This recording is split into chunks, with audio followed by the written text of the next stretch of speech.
Today we're going to learn how to knit the fur stitch. It's also known as the loop stitch, which I think you could probably guess because it has all these little loops on the front. The back is just flat, but this has this crazy furry loopy looking fabric on it. It's not nearly as hard as you would think, although it does eat up a lot of yarn when you're working it. So just be aware that it does take a lot more yarn to do a loop stitch or fur stitch sample than it would to do something else. For this sample, I cast on 30 stitches. For the example that I'm going to be working on today, I've cast on 12 stitches on my size 9 needles. And the first row, you're going to knit. It's a 4-row repeat to stagger the loops. So let me just knit this first row.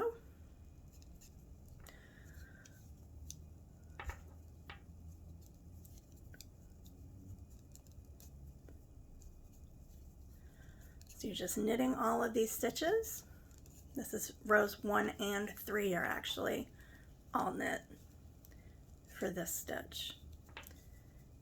This one is a little trickier than some of the other stitches we've done in the past, but it comes out with such a cool fabric that it's absolutely worth learning.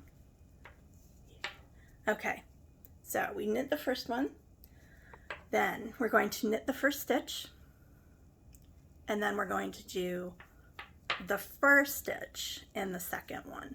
So you're going to put the needle through, wrap it around just as you ordinarily would, pull it through like this, but don't drop this stitch that you see on this side.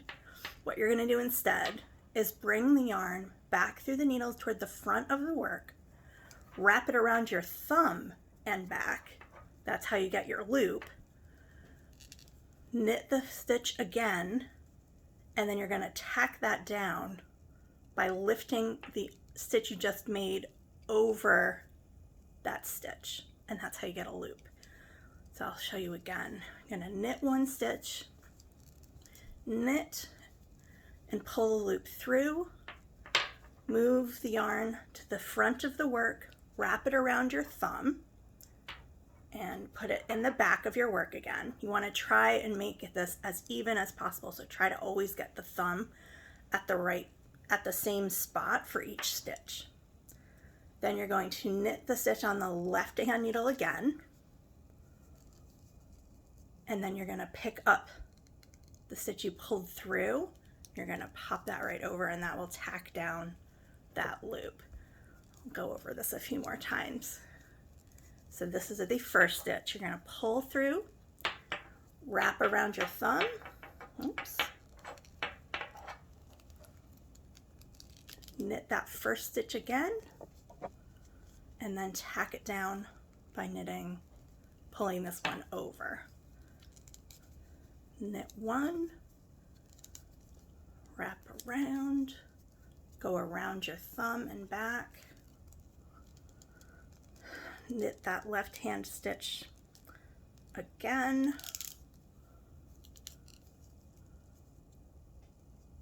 and then pull that over. And you can see why you get a lot more, why you have a lot more fabric that you're using, just because of that loop around your thumb. So you're going to do that again, and then tack this one down, and then you're going to knit the last two. And then the wrong side row is knit, so it's just knit across the stitches. This is row 3.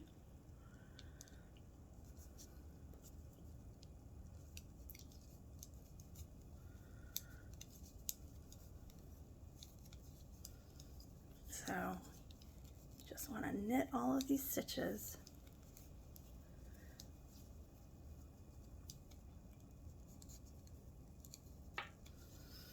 And then we'll do the first stitch again on the next row. Again, that could be the first stitch, or it could also be called the loop stitch. I think it would be good for like the brim of a hat or the cuff of a mitten or something like that. Would be cool. Okay, so we're back in the front side. we ended the last row with knit 2. So for the row 4, we're going to start knit 2. So you're going to knit 1, knit 2, and then you're back doing your first stitch every other stitch. So you're going to wrap that loop around your finger, knit that again, and pop this. This is just the one stitch off the needle and off. Knit 1, first stitch, so you're going to knit, pull that loop through, wrap it around your thumb, knit that stitch again, and then you're going to tack it down like so.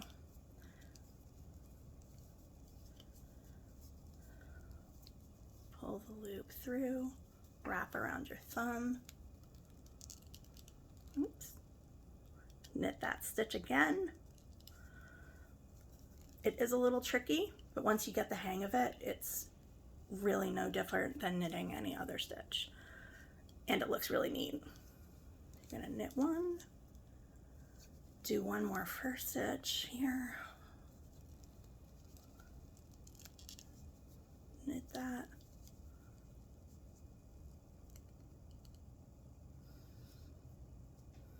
you're gonna tack it down by lifting this stitch up and over. Oops, there it goes. Knit 1, do a first stitch, and then you're gonna end this row with a knit 1.